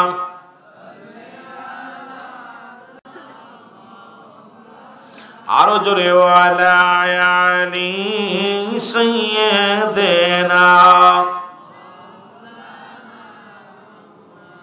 তুমি কেমন করে ঘুমাও মানুষ, তুমি কেমন করে ঘুমাও মানুষ, ফজর করে কাজা, এমন তো হতে পারে জোহরে জানাজা, ঠিক কিনা? কোথায়? ফজর কাজা করছেন, আপনার জানাজা কোথায়? জানাজা শুরু হয়ে যেতে পারে জোহরে, ঠিক কিনা বাবা? ওই যে গতকালকে 12টায় 12:30 ইন্তেকাল করছে, মাটি হয়েছে কয়টায়? সকাল 9টায়। কেমন করে তুমি ঘোরাফেরা করতেছো? এই ওক্তে মৃত্যুবরণ করতে, পরের ওক্তেই তোমার জানাজা। এই তো আপনার আমার জিন্দেগি। আমার ভাইরা, আমার বন্ধুরা, আমার গভীর মনোযোগ। পৃথিবীর মধ্যে যা কিছু আছে সবকিছু চন্ন বিচ্ছিন্ন হয়ে যাবে। শুধু তাই নয়, আপনি আমিও থাকবো না। সবকিছু যেদিন শেষ হয়ে যাবে, আমি আপনাদের বোঝানোর জন্য কয়েকটা কথা বলে যাই। অবশিষ্ট থাকবে 4 জন ফেরেশতা। কয়জন? যারা বলেন কয়জন? 4 জন ফেরেশতা থাকবে। আসমান জমিনের ভিতরে যখন সবকিছু চূর্ণ বিচ্ছিন্ন করে দিবে আমার আল্লাহ ডাকতে বলবে, আজরাইল এখন বাকি আছে কি? তাড়াতাড়ি বলো, কারা কারা বাকি আছে জমিনের মধ্যে একটা গোল্লি দাও। জমিনের মধ্যে, আসমান জমিনের মধ্যে আজরাইল আলাইহিস সালাম সব কিছু ঘুরে ঘুরে দেখে আর বলবে, আল্লাহ তোমার কোন মাকলুকাত আর জমিনের মধ্যে বাকি নাই। সব প্রাণীর জানটা কবজ করা হয়ে গেছে, সব কিছু শেষ হয়ে গেছে। এখন বাকি আছি 4 জন ফেরেশতা, আপনি মোট অবশিষ্ট আছি 5 জন। কয়জন? যারা বলেন কয়জন? 5 জন অবশিষ্ট আছে। আমার আল্লাহ বলবেন, আজরাইল কে কে আছে বলো। বলবে, মাবুদ গো, 1 নম্বরে জীবিত আছে হযরত জিবরিল আলাইহিস সালাম, জিবরিল আলাইহিস সালাম। 2 নম্বর আছি আমি, আজরাইল আলাইহিস সালাম। 3 নম্বর আছে হযরত মিকাইল আলাইহিস সালাম। 4 নম্বর আছে হযরত ইসরাফিল আলাইহিস সালাম। আল্লাহ 4 জন ব্যক্তি দুনিয়ার মধ্যে অবশিষ্ট আছে। সবাইরে আমি শেষ করে দিয়েছি, কেউ তার দুনিয়ার মধ্যে নাই। দরদামে কোনো নবী রাসূল নাই, কোনো গাউস কুতুব নাই, কীট পতঙ্গ সব কিছু শেষ হয়ে গেছে। এখন অবশিষ্ট আছি আমরা এই 4 জন ফেরেশতা। আল্লাহ এই 4 জনকে 4টা দায়িত্ব দিয়ে রাখছেন আপনি, আর আপনি আছেন একমাত্র জিন্দা। ও আমার আল্লাহ বলে, আজরাইল রে, আর আমার তো জিবরিলের প্রয়োজন নাই, কারণ পৃথিবীর মধ্যে আর কোনো নবী রাসূল আমি পাঠাইব না, কারণ আমার এই কথাগুলো তাদের কাছে প্রচার করবে, পিয়ন হইয়া আমার নবীগণদেরকে জানায়া দিবে, সেই খবরের প্রয়োজন নাই। সুতরাং জিবরিল আমিনের জানটা তুমি কবজ করো, আর দেরি করার প্রয়োজন নাই। জোরে বলো আল্লাহু আকবার। যেহেতু সব কিছুর জানটা কবজ হয়ে গেছে, বাইর করে ফেলেছ, এখন একে আর রেখে লাভকে একে বিদায় করে দাও। আল্লাহু আকবার বলেন। জিবরিল আমিনের কাছে আজরাইল সালাম হাজির হয়ে সালাম দিবে, আসসালামু আলাইকুম। হে ভাই জিবরিল। জিবরিল আলাইহিস সালাম বলে, ওয়ালাইকুম আসসালাম। কে গো? বলে, আমি আজরাইল। বলে, তুমি কেন আসছো? আমাকে পাঠিয়েছে প্রতিটা মাখলুকাতের কাছে। পৃথিবীর মধ্যে আমার আল্লাহ একটা নিয়ম দিছে, প্রতিটা জীবজন্তুর কাছে আমাকে একবার যেতে হবে। আমার আল্লাহর হুকুম হয়েছে আপনার কাছে আমি আসছি। বলে, কিসের জন্য আসছো? বলে, কিসের জন্য আসছি এটা আপনি ভালো করে বোঝেন। পৃথিবীর মধ্যে যত কীটপতঙ্গ, যত জীবজন্তু ছিল সব কিছু শেষ হয়ে গেছে। এখন আপনার তো আর কোনো কাজ নাই, দায়িত্ব শেষ। কারণ আপনার আর কোনো পয়গম্বরের কাছে, কোনো নবীর কাছে কোনো দূত আপনাকে কোনো বার্তা প্রহার আপনার কি করা যাবে না, ওই বার্তা নিয়ে যাওয়া লাগবে না, কোনো খবর নিয়ে যাওয়া লাগবে না। সুতরাং আপনার ডিউটি যেহেতু শেষ, আপনি অবসরে যেতে হবে। সেই অবসরটা হলো এই দুনিয়া থেকে চিরবিদায় হয়ে যেতে হবে। জোরে জোরে বলো আল্লাহু আকবার। চিন্তা করছেন? আমি বুঝানোর এর হিকমতটা বুঝাইতে হবে যে আমরা অনেক টাকাওয়ালা বাড়িওয়ালা, আমি বুঝাইতে যাই অনেক মানুষ চিন্তা করে আমার মরণ নাই। অনেক মানুষ মনে ক্ষমতা, এত ক্ষমতা পেয়েছি আর আমার বুঝি মরণ নাই। এরা মুসলমান জিবরিল আমিন বলবে, ডাকতে বলবে, আমার মালিক, সারা জীবন আপনার গোলামি করলাম, আপনার হুকুম নিয়ে সবার কাছে পৌঁছায় দিতাম। আজকে আমাকে দুনিয়া থেকে বিদায় হয়ে যেতে হবে। আমার আল্লাহ এই মৃত্যু আজরাইল আমার সামনে, এই যন্ত্রণা কত কঠিন, এই যন্ত্রণা মনে হয় অনেক কঠিন। কারণ আমি মালাকুল মউতকে দেখেই আমার অন্তরে কেঁপে উঠছে। মালাকুল মউতকে দেখেই মুসলমান শুনে নাও, এ দুনিয়ার মানুষ, এ মুসলমান, উনিও শেষ, ওনার দায়িত্ব শেষ হয়ে যাবে। এবার আমার আল্লাহ বলবেন ফেরেশতা, ও জিবরিল, আমি আজরাইল আলাইহিস সালামকে কে আছে? বলে যাও, দূরে যাও, মিকাইলকে নিয়ে আসো। মিকাইলের জানটা বাইর হয়ে যাবে। মুসলমান, যাও ইসরাফিলকে নিয়ে আসো। ইসরাফিলের জানটা একই রকম বাইর হয়ে যাবে। তিনজন ফেরেশতার যখন দুনিয়া থেকে বিদায় হয়ে যাবে, থাকবে শুধু একমাত্র আজরাইল আলাইহিস সালাম। আমার আল্লাহ বলবে, আজরাইল, সব প্রাণীর রূহটা যখন বাইর করছো, এখন বাকি আছে কে? বলে আল্লাহ, আসমান জমিন, 7 তলা জমিন আমি ঘুরে দেখলাম গো আল্লাহ, আর কেউ অবশিষ্ট নাই। এখন আপনি আর আমি, আর কেউ নাই। জোরে জোরে চিল্লায়া বলা যাবে না আল্লাহু আকবার। এত বাহাদুরি কেন? একটার পর একটা সব শেষ, সব শেষ। আল্লাহ বলবেন, আজরাইল,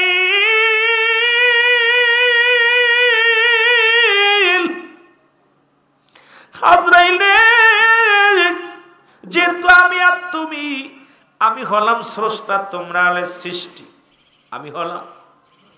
আমি হলাম স্রষ্টা, তোমরা হলো সৃষ্টি। সুতরাং স্রষ্টা চিরজীবী, স্রষ্টার কোনো মৃত্যু নেই। সৃষ্টির মৃত্যু আছে, যেহেতু তোমাকে আমি সৃষ্টি করেছি। এই সৃষ্টি জগতের তোমাকেও দুনিয়া থেকে বিদায় হতে হবে, কারণ তোমার রূহটা এখন আমার কাছে দিয়ে দাও। এখন আর দেরি নয়, একমাত্র এখন তুমি যেহেতু জিন্দা আছো, আমি তোমাকে হুকুম দিলাম, তোমার রূহটাও বাইর করে দাও। আর দেরি করো না। জোরে জোরে চিল্লায়া বলা যাবে না আল্লাহু আকবার। স্রষ্টা আর সৃষ্টি, আমরা হলাম সৃষ্টি। স্রষ্টার কোনো মৃত্যু নাই, সৃষ্টির মৃত্যু আছে। আজরাইল সাল্লাম কেমনে রুহটা ধরবে? আল্লাহ বলতেছেন, আজরাইল তাড়াতাড়ি দাও। আল্লাহ, আমি কেমনে বাইর করব? রুহটা ধরবে, নিজের গলার মধ্যে নিজে হাত ঢুকায় দাও। নিজের গলার মধ্যে, মুখের মধ্যে হাত ঢুকাবে আজরাইল।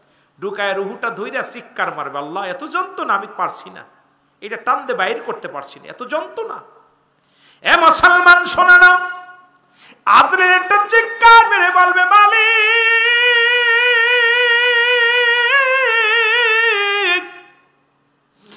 এই মৃত্যু যন্ত্রণা এত কঠিন রে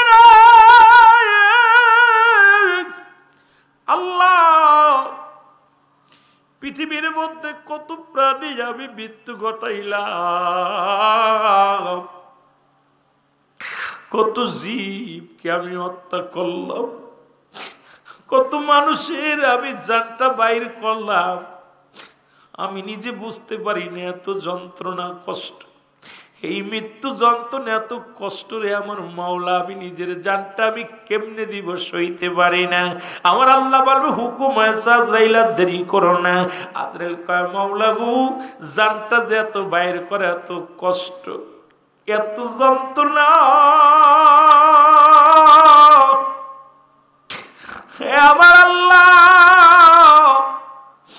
আমার আল্লাহ, আমি আজরাইল পারছি না, সহ্য করতে পারছি না, আমাকে কি একটু ক্ষমা করা যায় না রে আমার মৌলা? আমি তো আর পারছি না। আমার আল্লাহ বলেন, না, হুকুম হয়েছে স্রষ্টা, আমি স্রষ্টা একমাত্র থাকবো, সৃষ্টি থাকবে না। দেরি করো না, তাড়াতাড়ি রুহটা দিয়ে দাও। আজরাইল জানটা বাইর করতে যায়, এমন বিকট চিৎকার মারবে, এমন একটা বিকট আওয়াজ হবে, ওই আওয়াজটা যদি এই জামানার মধ্যে এখন হয়, দুনিয়ার মানুষগুলো সব হাত ফেল করে মারা যাবে। জোরে জোরে চিল্লায়া বলা যাবে না আল্লাহু আকবার। আজরাইলের রূহটাও বাইর করে দেওয়া লাগবে, কিচ্ছু থাকবে না। আমি এই কথাটা আপনাদেরকে বুঝাইতে চেয়েছি, কুল্লু মান আলাইহা ফান, সব শেষ করে দিবে। কে দিবে? আল্লাহ। আর একটু জোরে বলেন না, আল্লাহ শেষ করে। একটু পরেই আমি বক্তা যখন নেমে যাব, সবাই এখান থেকে একে একে চলে যান, মাইকালা মাইক খুলবে, এরপরে ডেকোরেটর খুলবে, আপনার আস্তে আস্তে গুটি গুটি পায়ে বাড়ি যাবেন, আমরাও বাড়ির দিকে রওনা দিব। সব দেখা যায় 2 ঘন্টার ভিতরে পুরো ক্লিয়ার। যেটা বলেন ঠিক কিনা? ঠিক জমিনটা আল্লাহ ঠিক এইভাবেই খেলার ঘর বানিয়েছে। আজকে কালকে আপনি যাবেন, পশু অমুক যাবে, তসু অমুক যাবে, করতে করতে আল্লাহ সব শেষ করে দিবে, সব কিছু শেষ করে দিবে, কিচ্ছু থাকবে না, থাকবে শুধু আমল নামাটা। জোরে বলেন না আল্লাহু আকবার। আর একটু জোরে বলেন না। এ মুসলমান শুনে নাও, থাকবে শুধু আপনার নেক আমল। এ বন্ধু, এর মধ্যে তিনটা জিনিস কাজে লাগবে রে মুসলমান। নাম্বার ওয়ান হলো নেক আমল। আল্লাহু আকবার বলেন। কি আমল? নেক আমল। যে আমলগুলো আপনি রাত জেগে করেছেন, জিকির করেছেন, নামাজ আদায় করেছেন, কোরআন তেলাওয়াত করছেন, দুনিয়ার মধ্যে একাকার হয়ে বন্দেগী করেছেন, এইটা আপনার কাজে লাগবে।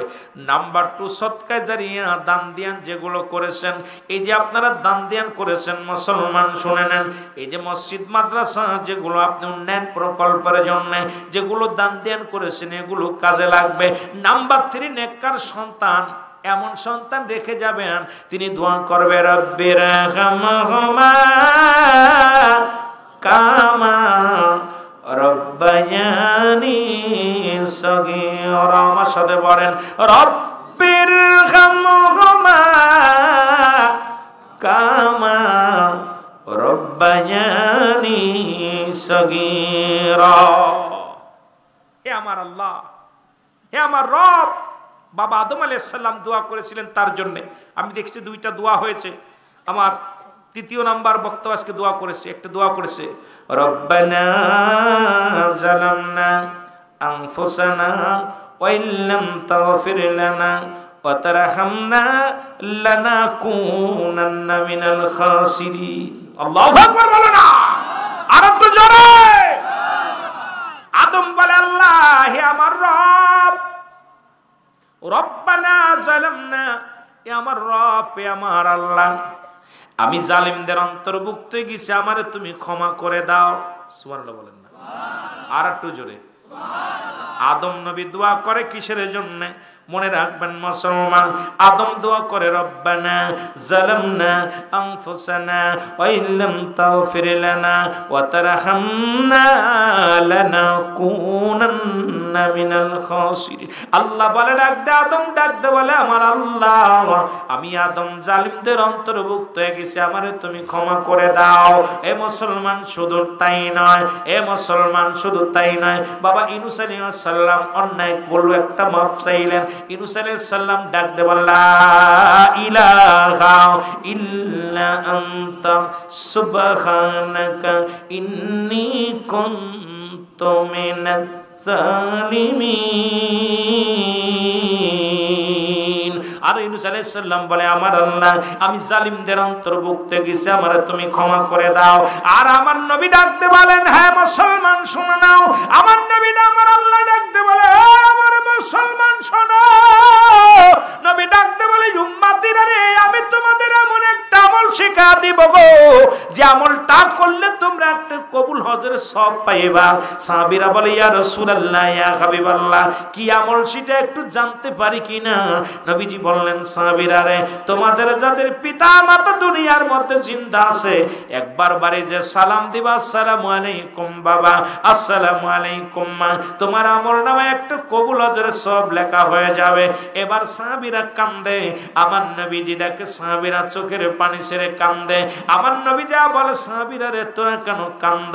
বলে হুজুর, আমলটা যদি আগে পাইতাম, আমাদের আব্বা নাই মা নাই, আজকে বাবারে হারায় ফেলেছি, মারে হারায় ফেলেছি, আজকে আপন বলতে আমাদের কেউ নাই। আমার নবী বলে, সাহাবীরা রে তোমরা কি আমার মতো এতিম? আমি নবীর মা নাই, আমি নবীর বাবা নাই, আমি নবীর কেউ নাই রে, আমার মতো এতিম কেউ নাই। আমার নবীর কান্না দেখে সাহাবীরা কান্দে। আমার আল্লাহ বলে, জিবরিল দৌড়ে আযা রে, আমার হাবিবকে জানায় দিয়া যাদের আব্বা নাই মা নাই, তারা যেন চোখের পানি ছেড়ে কান্দে, বলে রব্বির রহমহুমা কামা রব্বায়ানি সগীরা। মারহাবা বলা যাবে না? আদম নবী কান্দে নিজের জন্য, আদম নবী কান্দে নিজের জন্য, ইউনূস আলাইহিস সালাম কান্দে নিজের জন্য, আর আমার নবী কান্দে উম্মতের জন্য। সুবহানাল্লাহ বলেন, আর একটু জোরে বলেন। তো যে জন্য সদকায়ে জারিয়া, নেক আমল, নেককার সন্তান, যারা যারা আব্বা মারে হারাইছেন একটু হাত উঁচু করেন দেখি, যারা আব্বা মারে হারাই ফেলেছেন। আল্লাহ, অধিকাংশ মানুষের আব্বা মা নাই। আল্লাহ তুমি জান্নাত নসিব করো, সকলে বলেন আমিন। আরো জোরে বলেন আমিন। মা বাবা ইন্তেকালের পরে ছয়টা হক, জীবিত থাকতে 6টা হক, আর মৃত্যুর পরে 6টা হক। কয়টা? 6 6 12। কয়টা? 12টা হক। এই 12টা হকের মধ্যে নাম্বার 1 হক হলো ইন্তেকালের পরে তাদের জন্য সদা সর্বদাই মাগফিরাত কামনা করা। কি করা? জোরে বলেন না। মাগফিরাত কামনা করা, তাদের জন্য সব পৌঁছানো। তাদের জন্য কি পৌঁছানো? সব পৌঁছানো। সর্বশেষ হলো তাদের কবরটা সময় মতো সময় করে বেশি বেশি করে জিয়ারত করা। সুবহানাল্লাহ বলেন না, আরো জোরে বলেন। তো 14টা হকের মধ্যে তার প্রতিবেশী, তারা আপনজনদের সঙ্গে আত্মীয়স্বজনের সাথে ভালো ব্যবহার করা, তার ঋণ পরিশোধ করা, এইরকম 6টার মধ্যে আপনার 6 6 12। 6টা হলো ইন্তেকালের পরে, 6টা হলো ইন্তেকালের আগে। তাহলে আমাদের আব্বা মা যারা চলে গেছেন তাদের জন্য বাবা মার ঋণ যেটা পরিশোধ করতে হবে, বাবা মার জন্য দোয়া করতে হবে, বাবার মাঝে মাগফিরাত কামনা করতে হবে, তাদের কবরটা জিয়ারত করতে হবে, তাদের আমানত, তাদের কি, তাদের যেগুলো আমানত করে গেছেন, তারা কি করছে, তারা যেগুলো ওসিয়াত করে গেছে ওসিয়াতগুলো পুরা করতে হবে। সুবহানাল্লাহ বলেন না। এই 6টা গুণের গুণান্বিত আমরা হতে পারি নাই। আপনাদেরকে একটা অনুরোধ করব, সিরাজগঞ্জের দিকে আসলে একটা তাকবীর শোনা যায়, লিল্লাহি তাকবীর। এই তাকবীরটা আমরা সাথে সাথে নারায়ে রিসালাত বলবো। নারায়ে তাকবীর, নারায়ে তাকবীর শব্দের অর্থ উচ্চ আওয়াজে আল্লাহর জন্য তাকবীর দাও। শব্দের অর্থ হলো কি? উচ্চ আওয়াজে আল্লাহর জন্য তাকবীর দাও। জোরে বলেন না কি? নারায়ে তাকবীর, উচ্চ আওয়াজে আল্লাহর জন্য তাকবীর দাও। না লিল্লাহি তাকবীর, আল্লাহ তাকবীর দাও, আল্লাহর জন্য তাকবীর দাও। একটা হলো আল্লাহর জন্য তাকবীর দাও, আর একটা হলো উচ্চ আওয়াজ আল্লাহর জন্য তাকবীর দাও। এখন আপনার লিল্লাহি তাকবীরও বলবেন, মাঝে মাঝে নারায়ে তাকবীরও বলবেন, সাথে সাথে নারায়ে রিসালাত ইয়া রাসূলুল্লাহ বলবেন। নবীজি বলে গেছেন, শোনেন, নবীজি বলে গেছেন, আমি দেখতেছি অচিরেই পূর্ব দেশ থেকে একদল উম্মাত বাইর হবে, তাদের হাতে থাকবে সবুজ পতাকা, জবানে থাকবে নারায়ে রিসালাত ইয়া রাসূলুল্লাহ বলতে বলতে আমি নবীর রওজা পর্যন্ত আগমন করবে। এখন পূর্ব দেশ বলতে বাংলাদেশটাকে বোঝায়, ভালো করে বুঝে নেবেন। বাংলাদেশের পরে আর কোনো মুসলিম কান্ট্রি নাই। সুতরাং এই বাংলাদেশের পরে আর কোনো মুসলিম যেহেতু কান্ট্রি নাই, আমার মন বলে আমরাই সেই পূর্ব দেশের মানুষ। সুতরাং আপনারা নারায়ে রিসালাতটা বলবেন, যেহেতু নবী বলেছেন যে আমি দেখতেছি অচিরেই পূর্ব দেশ থেকে একটা কাফেলা বাইর হবে, তাদের জবানে থাকবে নারায়ে রিসালাত ইয়া রাসূলুল্লাহ, নারায়ে তাকবীর, আল্লাহু আকবার। আল্লাহ, আমার দাদু ভাই 500 টাকা আল্লাহ তুমি কবুল করে নাও। আমিন বলেন, আমিন বলেন। নামটা কি বলেন? নামটা বলেন। আল্লাহ আমাদের ইমাম সাহেব হুজুর উপর আসেন। আল্লাহ আপনার উপর আসতে বলছে, আমি তো চিনি না দাদু ভাই, ক্ষমা প্রার্থী, আপনারা বসেন। আমি আলোচনা করে মজা পাইতেছি না, কারণ ওটা আপনারা আসবেন। আলেমুল আরেক ভাই 500 টাকা, আরেক ভাই 500 টাকা। আল্লাহ মার হাবা, অনেক টাকা আসতেছে। আপনাদের এই জন্যই বললাম, 2টা বিষয় বললাম, নারায়ে রিসালাত, নারায়ে তাকবীর। নারায়ে রিসালাতের সাথে সাথে বলবেন যে আমরা যেন রাসূলকে, আমরা রাসূল, যদি রাসূল বিনে কোনো বান্ধব নাই, রাসূল বিনে কোনো বান্ধব নাই। আমরা ভাগ্যগুণে নবীকে পেয়েছি, আমরা ভাগ্যগুণে যে নবীর উম্মাত হওয়ার জন্য অসংখ্য নবীর আফসোস করেছেন, আমরা কিন্তু বিনা চাওয়ায় বিনা দরখাস্তই সেই নবীর উম্মাত হয়েছে। আপনারা খুশি হন নাই? দাঁত থাকতে দাঁতের মর্ম বুঝি নাই। নবী যে মান হাজা রাসূল, আমি কি তোমাদের নবী নই? তখন আমরা কি জবাব দিব? নবীজিকে চিনব না। আপনারা সবাই একটু নবীজিকে সালাম জানায়, নবী সালাম আলাইকা ইয়া রাসূল, সালাম আলাইকা ইয়া হাবিব, সালাম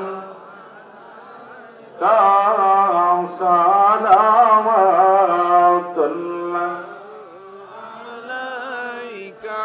প্রেমের দরিয়া তুমি, পিপাসায় আসি গো আমি, দেখা দাও বন্ধু আমার, দেখা দাও বন্ধু আমার, আমি দেখিব পরাণ রে, রায় নবী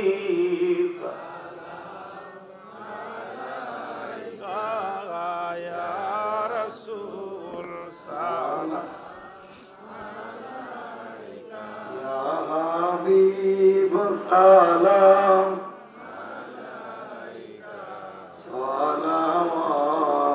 সালাওয়াতুল্লাহ, হে আমার দয়ার নবী।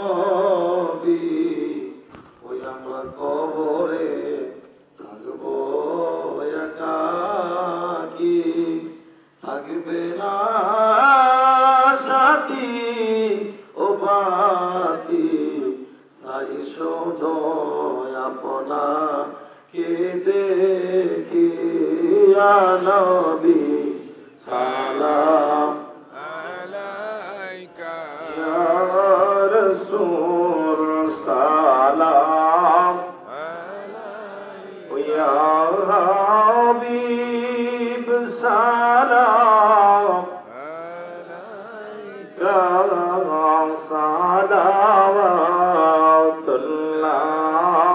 আলাইকা বলগনা বিকামিহি কসবত জা বিজামালিহি হাসনাত জামিআ খিসালিহি সাল্লু আলাইহি ওয়া আলিহি আলহামদুলিল্লাহ বলেন আর একটু জোরে বলুন আলহামদুলিল্লাহ। আমি মাগুরে একটা মাদ্রাসা করেছি, মা আমেনা সিদ্দিকিয়া মডেল মাদ্রাসা। মা আমেনা সিদ্দিকিয়া মডেল মাদ্রাসা, যেখানে হেফজখানা, নুরানি শাখা, মক্তবখানা, বাংলা ইংরেজি পাশাপাশি হেফজখানা, নুরানি শাখা, মক্তবখানা। এখানে আমি নিজেই ক্লাস নিয়ে প্রশিক্ষণ দিই। এখানে ওয়াজের ট্রেনিং, কেরাতের ট্রেনিং, গজলের ট্রেনিং। এখানে একদম সারা বাংলাদেশ থেকে আমি 50টা ছাত্র নেব। যদি কোনো ছাত্র ভাই থাকেন, যদি কোনো গার্জিয়ান থাকেন, দয়া করে তরিকাপন্থী, সুন্নি তরিকাপন্থী, কঠোর সুন্নি তরিকাপন্থী যদি কোনো সন্তান বানাইতে চান, আমার মাদ্রাসায় দিতে পারেন। আমার মাদ্রাসা মাগুরাতে, আপনারা দয়া করে সেখানে সুব্যবস্থা, ওখানে থাকার মনোরম পরিবেশ, থাকা খাওয়া ওখানে পরিবেশ আছে। যদি কোনো ব্যক্তি আপনারা দিতে চান আমার মাদ্রাসায়, মা আমেনা সিদ্দিকিয়া মডেল মাদ্রাসা। আমি চাই বাংলার ঘরে ঘরে রুহুল আমিন পয়দা হোক, বাংলার ঘরে ঘরে একজন আলোচক পয়দা হোক, আপনাদের সমাজের মধ্যে দুজন বড় আলেম হোক। এই জন্য সেখানে আমি নিজেই প্রশিক্ষণ দিই। আপনার নাতি, আপনার ছেলে, আপনার যদি ভালোবাসার কোনো মানুষ থাকে, আপনারা দয়া করে মাদ্রাসা দিতে পারেন। বেশি দূরে না, আপনাদের থেকে আমার মাগুরা বেশি দূরে নয়। এই মাগুরাতে, মাগুরা যেহেতু আমার থাকা পড়ে না, বেশি পড়ে এই মাদ্রাসার জন্যই আসা পড়ে। এই মাদ্রাসায় ভর্তি চলতেছে, রমজান মাস থেকে শুরু হয়েছে ক্লাস শুরু হয়েছে। অত্যন্ত আপনি গেলে পারেই বুঝতে পারবেন মনোরম পরিবেশ, যেখানে একদম পুরো নিখুঁত তরিকাতের প্ল্যাটফর্ম, তরিকাতের সুন্নিয়াতের প্ল্যাটফর্ম, যেখানে সম্পূর্ণই সুন্নি আকীদায় শিক্ষানো হয়। অনেক ছেলে বড় আলেম হয়েও মার জন্য, বাবার জন্য দোয়া করে না, জানাজা পড়ে না, কবর জিয়ারত করে না, মুলাদ শরীফ ক্যাম্প করে না। আমার ওখানে প্রশিক্ষণ দেওয়া হয়, এগুলো প্রতি সপ্তাহে 2 দিন ট্রেনিং করানো হয়, প্রশিক্ষণ দেওয়া হয়। আপনাদের সন্তান আমি চাই, আপনার যদি 2-4টা ছেলে দেন, আমি অত্যন্ত খুশি হব যে তারা আপনার ওখানে থাকবে, পড়ালেখা করবে, একটা ভালো বিজ্ঞ আলেম হবে, আসবে আপনাদের মাঝে, একজন হাফেজের বাবা হবেন, হাফেজের নাতি হবেন, দাদা হবেন। একটু দোয়া হবে, রুহুল আমিন সিদ্দিকের মাদ্রাসায় পড়ছে, এই দোয়াটুক চাই আপনাদের কাছে। এই জন্য আপনাদের ছেলেদেরকে আমার মাদ্রাসায় চাইলাম, যদি পারেন দিবেন। জীবনের পঞ্জগত গুনার কথা মনে করিয়া মাবুদের দরবারে 2 চোখের পানি ফেলে বলুন আল্লাহুম্মা আমিন। জীবন ভরে যত গুনাহ করেছেন, সমস্ত গুনার কথা মনে করিয়া আমার আল্লাহর দরবারে আবার বলে আল্লাহুম্মা আমিন। মাবুদ,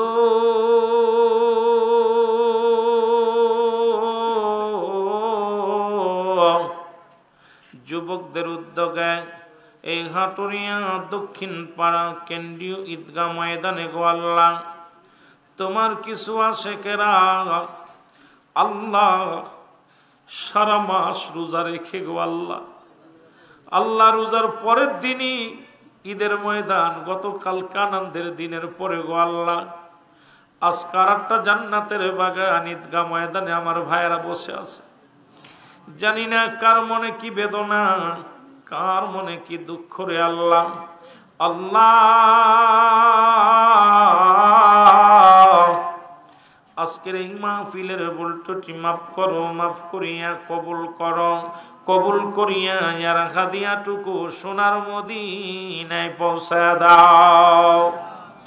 আল্লাহ, সব নজর পৌঁছাও হুজুর আকরাম সাল্লাল্লাহু আলাইহি ওয়াসাল্লামের আহলে বায়াত, আপনজন, পরিবার ও পরিজন, খাস করে খাতুনে জান্নাত মা ফাতেমাতুজ জাহরা, তার কলিজার বুটা আল হাসান আল হুসাইন শুহাদায়ে কারবালার জমিনে যারা পানি পানি করে শাহাদাত বরণ করল, শুহাদায়ে কারবালার জমিনে গোলামদের তরফ থেকে সব নজর পৌঁছায়া দাও। আল্লাহ,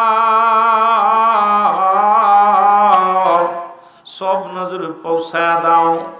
এ মালিক, সব নজর পৌঁছায় দাও। চার তরিকার ইমাম, চার তরিকার পীর মাশায়েখ, কাদরিয়া, সিস্তিয়া, নকশবন্দিয়া, মুজাদ্দিদিয়া, গাউসে পাক আব্দুল কাদের জিলানী মাদার রহমাতুল্লাহ, কলমদার রহমাতুল্লাহ, শাহ জালাল শাহ পরান, আল্লাহ এনায়তপুরি, আল্লাহ শম্ভগঞ্জি, আল্লাহ দয়া করে আল্লাহ পাকুড়িয়ার জমিনে, আল্লাহ সিরাজগঞ্জের জমিনে যত পীরে কামেল ঘুমায় আছে রে আল্লাহ, প্রত্যেকের রহে মোবারকে গোলামদের তরফ থেকে সব নজর পৌঁছায় দাও। আল্লাহ সব নজর পৌঁছায় দাও।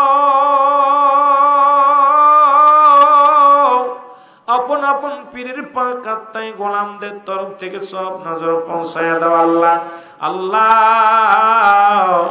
আমরা যারা আমিন করতেছি, কার জন্য জনম দুঃখিনী মা নাই আল্লাহ, মায়ের কথা বলা পর অনেকের চোখে পানি, বাবার কথা বলা পর অনেকের চোখে পানি। আদরের মা বাবা চিরদিনের জন্য বিদায় হয়ে গেছে রে। মাহারা পাগলের কান্দে, বাবা হারা পাগলের কান্দে। এমন মা ঘরে নাই, বাবা ঘরে নাই রে। বাবা রে হারাইয়া আজকের ঈদগার ময়দানে কান্দে আল্লাহ, আমাদের আব্বা মার কবরখানা জান্নাতের বাগান বানায়া দাও। আল্লাহ গত রাত্রে আমার এক ভাই, এলাকার এক ভাই দুনিয়া থেকে বিদায় হয়ে গেছে, আর আমাদের মাঝে আসবে না। বড় আশা ছিল আজকের মাহফিলে বসবে, আজকের এই মাহফিলে বসে আলোচনা শুনবে। তুমি তারে দুনিয়া থেকে নিয়ে গেছো আল্লাহ। আল্লাহ আজকের মাহফিলের সব দ্বিগুণ বানায়া আমার ওই ভাইয়ের কবরখানা তুমি জান্নাতের বাগান বানায়া দাও। আল্লাহ হাটুরিয়ার জমিনে যত কবরবাসী আছে, কবরে আযাব গুলো মাফ করে দাও। হাটুরিয়ার জমিনে যত কবরবাসী আছে, কবরে আযাব গুলো মাফ করে দাও। আল্লাহ আল্লাহ দাদা দাদি, নানা নানি, শ্বশুর শাশুড়ি, আপনজন, গোষ্ঠী আত্মীয়স্বজন, পরিবার পরিজন, যে যেখানে চিরদিনের জন্য বিদায় হয়ে গেছে, আল্লাহ প্রত্যেকের কবরখানা তুমি জান্নাতের বাগান বানিয়ে দাও। আল্লাহ আমার ভাইদের চোখে পানি। কত মানুষ শ্বশুর বাড়ি আনন্দ করতে গেছে, কত মানুষ বন্ধু বান্ধব বাড়ি আনন্দ করতে গেছে। আমার ভাইরা এই মাহফিলের জন্য শ্বশুর বাড়ি যায় নাই, জামাই বাড়ি যায় নাই, আনন্দ বিবিনিয়া ঘুরতে যায় নাই, এই জান্নাতের বাগানে ধরে চোখের পানি ছেড়ে কান্দে। আল্লাহ বড় আশা করে জান্নাতের বাগানে আসছে, আমাদেরকে মাফ করে দাও রে আল্লাহ। আমার ভাইদের ক্ষমা করে দাও আল্লাহ। আমার জাকের ভাইরা হাত পেতেছে আল্লাহ, তাদেরকে তুমি ক্ষমা করে দাও। পর্দালের মা বোনেরা হাত পেতেছে আল্লাহ, তুমি তাদের ক্ষমা করে দাও। আল্লাহ আজকের মাহফিলে যে সমস্ত নেতা কর্মী আছে, মাহফিল কমিটির ভাইরা, সবাইরই তুমি কবুল করে নাও। আমার ভাইরা রাত জেগে কত মেহনত করে মানুষের দ্বারে দ্বারে যায় এই মাহফিলের জন্য যারা কষ্ট করেছে, সবার খেদমত তুমি কবুল করে নাও। রব্বির রহমহুমা কামা রব্বায়ানি সগীরা, রব্বির রহমহুমা কামা রব্বায়ানি সগীরা। এই মাহফিলে যারা দান ধ্যান করলো, দানকে কবুল করে নাও। এই মাহফিলে যারা আল্লাহ টাকা পয়সা লেখাইলো, সবাই কবুল করে নাও। আল্লাহ চেয়ারম্যান সাহেব অসুস্থ, আল্লাহ দোয়া চেয়েছে আল্লাহ, আমার চেয়ারম্যান ভাইকে তুমি সুস্থতা দান করে দাও আল্লাহ। কমিটির ভিতরে যারা আছে অসুস্থ, তাদের সুস্থতা দান করে দাও আল্লাহ। তুমি কাউকে খালি হাতে ফেরাই দিও না আল্লাহ। আল্লাহ এই মাহফিলের খাতির এলাকার মধ্যে রহমতে ভরপুর করে দাও। আসমানের বেলা আসমান নিয়ে যাও, জমিনের বেলা জমিনে দাফন করে দাও, হাওয়ার বেলা হাওয়ার সঙ্গে মিশিয়ে দাও মালিক।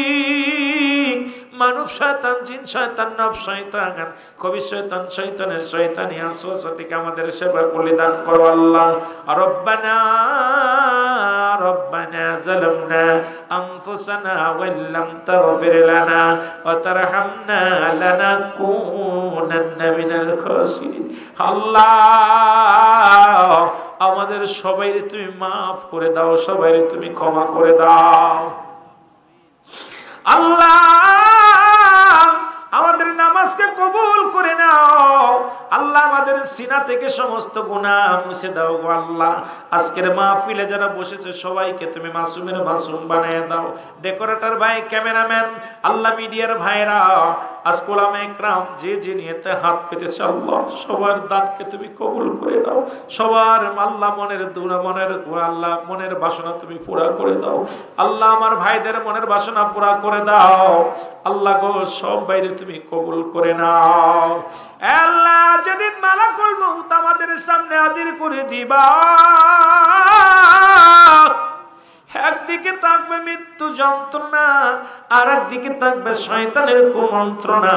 সেদিন হুজুর আকরাম সাল্লাল্লাহু আলাইহি ওয়াসাল্লামের চেহারা মোবারক আয়না বানায়া দিও, আর জবানের মধ্যে মধুর কালেমা জারি করে দিও, লা ইলাহা ইল্লাল্লাহু মুহাম্মাদুর রাসূলুল্লাহ সাল্লাল্লাহু আলাইহি ওয়াসাল্লাম।